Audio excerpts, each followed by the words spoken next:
Alright, chat, let's get it. Influencers who died trying to go viral. Hit that like button, hit that sub button, road to 1K on the way, so I can drop out of fucking school. If y'all don't hit that on the fucking 8th of sub November, button, nigga. This poll right here, I'm gonna put in y'all ass cheeks, my nigga. Dead ass. 2017, Dead Chinese ass, daredevil Wu Yangning climbed the 62-story Huayuanhua Center building in Changsha, China to record another one of his roof-topping challenge videos. Not knowing that this one was going to be his last. Wu started his career working as a film extra and stuntman for low-budget productions, trying to break into the entertainment industry.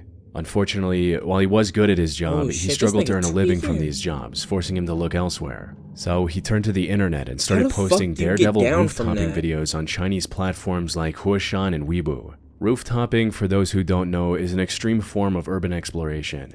Participants climb on top of tall streets. Don't do this, gang. I don't like, unless y'all don't have nothing else to live for, my nigga. Unless y'all wanna, you know what I'm saying, shoot yourself in GTA. Just start doing this shit, gang. At least y'all can see, like, you know what I'm saying? But don't, please, gang. Just stay on the floor, bro. Structures like skyscrapers, bridges, and cranes, and record themselves doing dangerous stunts around the edges, usually without any safety equipment, like a harness or a safety net. The draw of these videos lies in the constant, ever-present risk that a single slip or misstep could be fatal. But Wu needed to stand out if he wanted to make a career out of it. So he took things a step further. That shit do look beautiful. That's some Spider-Man shit, but... Hey, instead of just posting videos about sitting or standing close to the edges, Wu posted stunts like riding a Segway right up to the edge, hanging from the ledges, and doing pull-ups until he was close to muscle failure. This allowed him to gain an audience from the get-go, giving him the confidence to continue down this path. Over the years, he posted more than 500 videos and live streams to various platforms and managed to earn over 1 million followers on Weibo alone. These videos also earned him close to $83,000, making this his full-time career. Doing these crazy stunts allowed him to earn a better life for himself and his loved ones. There was just one massive problem. Creating viral stunts for an online audience means the creator can never slow down. Each video has to be crazier than the last one, or the audience becomes bored and moves on, leaving them without an income. However, the crazier the stunt is, the more likely it is to turn lethal. Sadly, that's exactly what happened with Wu in November 2017. He came across a competition promising $15,000 to the video that went the most viral. Wu needed this money to pay for his mother's medical expenses and wanted to save the rest for his wedding. So, on the morning of November 8th, he climbed to the roof of the Huayuanhua Center building to film the most jaw-dropping stunt yet. Most people aren't allowed to climb to the very top of these buildings, so Wu likely had— Look at this nigga, bro. How the fuck do you even get here? How do you get down? How do you get down?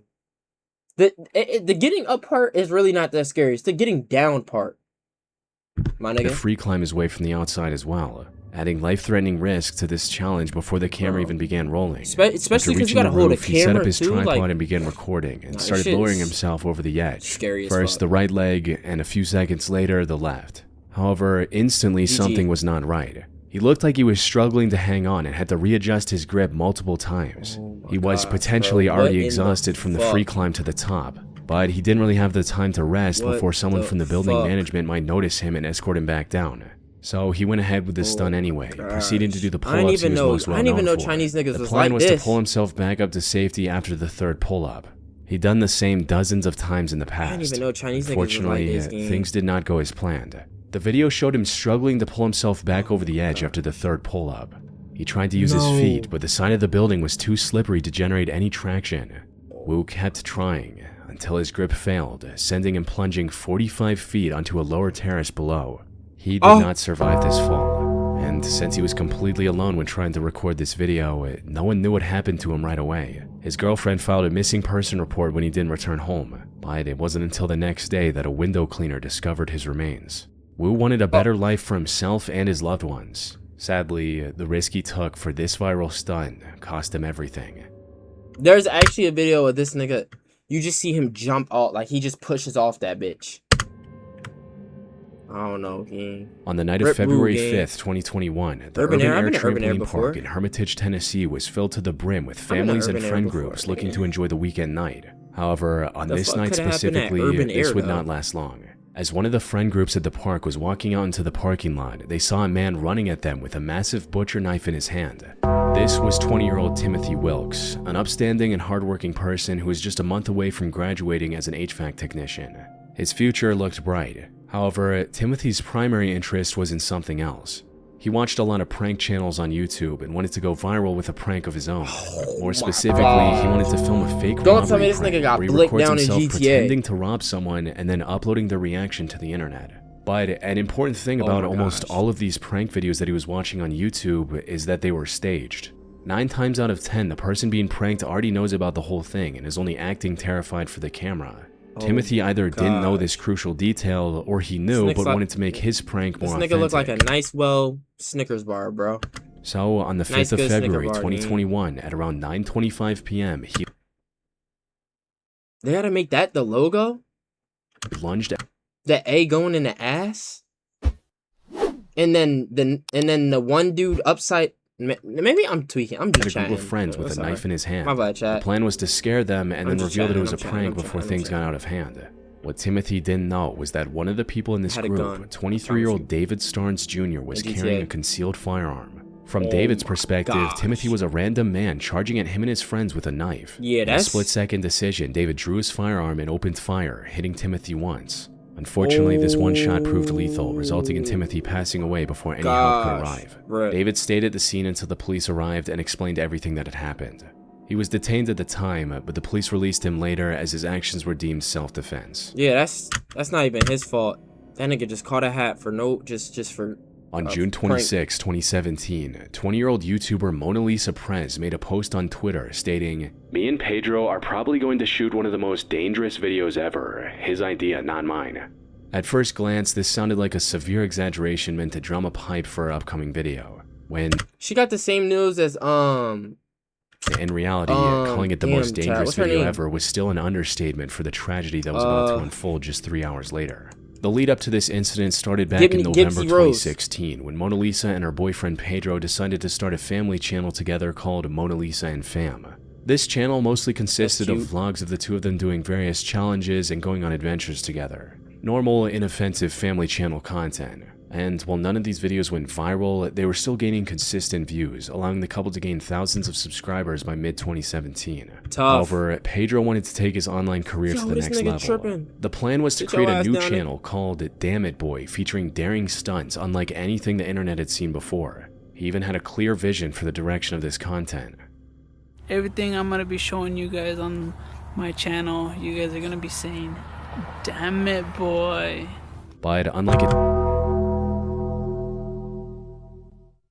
his family channel that was growing at a steady pace, Pedro wanted this channel to have good momentum from the get-go. He wanted his first video to did this nigga have shotgun shells in his shit? He wanted to upload the most dangerous and death-defying stunt he could think of. So, after much deliberation, this was the idea he came up with. The point of this video is, I really just want to see if a 50 caliber bullet can go through a book. So, the ultimate test to see if this 50 caliber bullet will go through a book is, I'm just not gonna just set it and just shoot it. No, I'm going to stand behind it.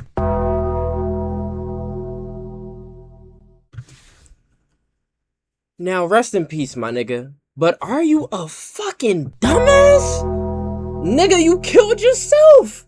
Like, how can you, I'm sorry, man, God bless this nigga, but, gang, this is suicide. Why would you even do that? This nigga just said, can a 50 cal, bro, this nigga held the book like this while 50 cal got shot at him.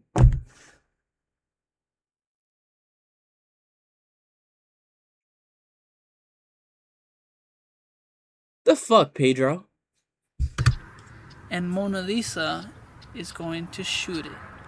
Bro, Mona Lisa was strongly opposed to this plan, but after nearly 2 months of back and forth, nigga just said, can a 50 cal go through a book?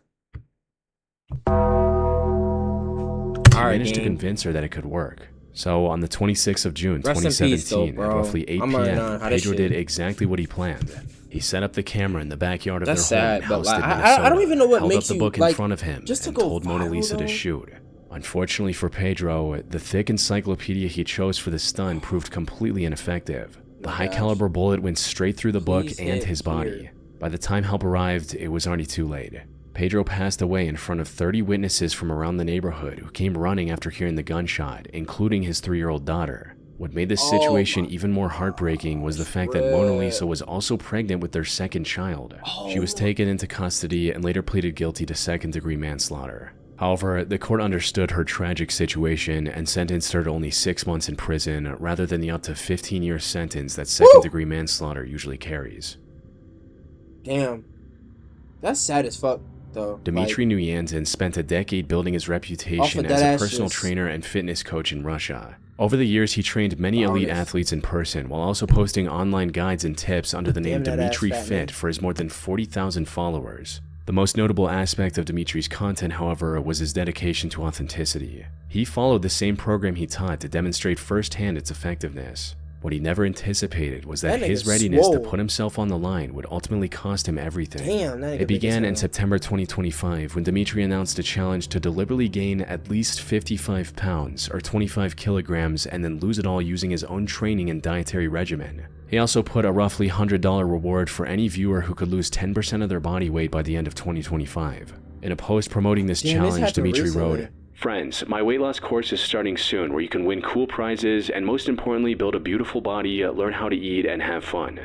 Things were progressing smoothly. However, there was just one major hurdle standing in his way. Gaining over 50 pounds in such a short time wasn't going to be easy. So, to stay competitive in his own challenge, Dmitry put himself on a crash diet of over 10,000 calories a day. For some context, most adult men with his build need somewhere between 2,500 and 3,000 calories to maintain their weight. He would post videos eating mountains of calorie-dense foods with lots of sugars and fat, and this worked just as expected. By November 18th, he weighed 230 pounds or 105 kilos and was rapidly approaching his goal. Unfortunately, the challenge came to an abrupt stop just a few days after he posted this video. Friends reported Dmitry missing training sessions, claiming that he wasn't feeling well and that he needed to see a doctor. But before he could make an appointment, Dmitry passed away from cardiac arrest in his sleep at just 30 years old. The 10,000 calorie diet overtaxed his body, eventually leading to a sudden, catastrophic collapse. On July 15, 2024, Indian travel influencer Anvi Kandar, known online as the Global Journal, posted a list of her top places to visit in the country, not knowing that this would become the last time her nearly 300,000 fans would see her alive. She had been posting content on the internet since 2016 and had become a very trusted travel vlogger. Anvi visited nearly every corner of her country, highlighted underrated destination spots, and made it a point to spread positivity through her content. However, this effort was cut short just a day after she posted this video. She was visiting the Kumbi waterfall on July 16th, located around 80 miles from Mumbai. She took hella the ground surrounding the 178-foot waterfall was wet and slippery. Anvi was being very cautious, as this wasn't her first time visiting such a place. But while trying to line up a better shot of the waterfall for her content, she accidentally took one wrong step, resulting in her losing her balance and falling down a 350-foot deep ravine. The sheer depth, combined with the dense foliage, made it impossible to even see her from the top.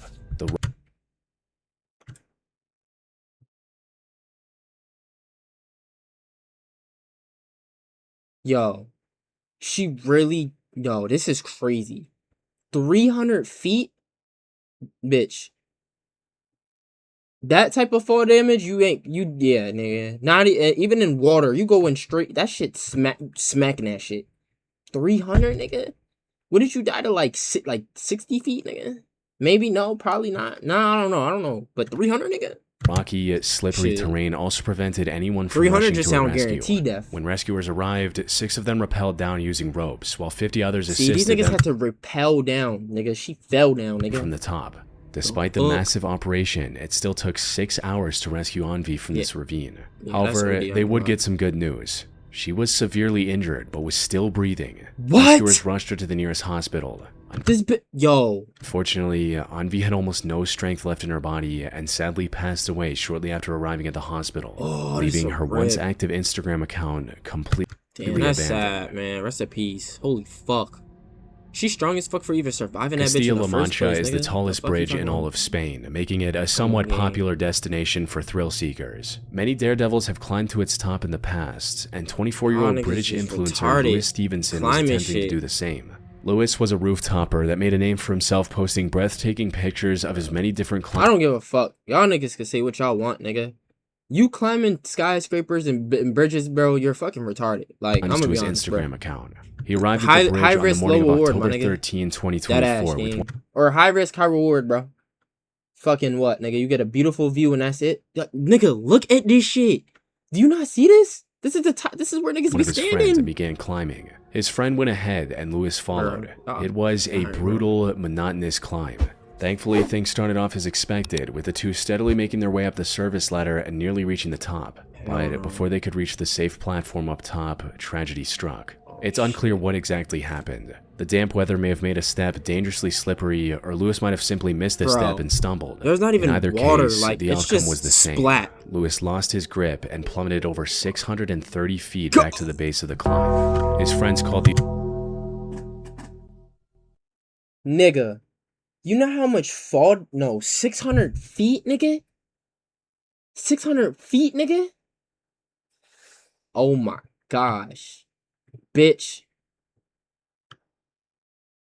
600 feet? The authorities immediately. Unfortunately, by the time they reached Lewis, he'd already passed away from the impact. The climb, which was meant to be a crowning achievement, instead became his final act.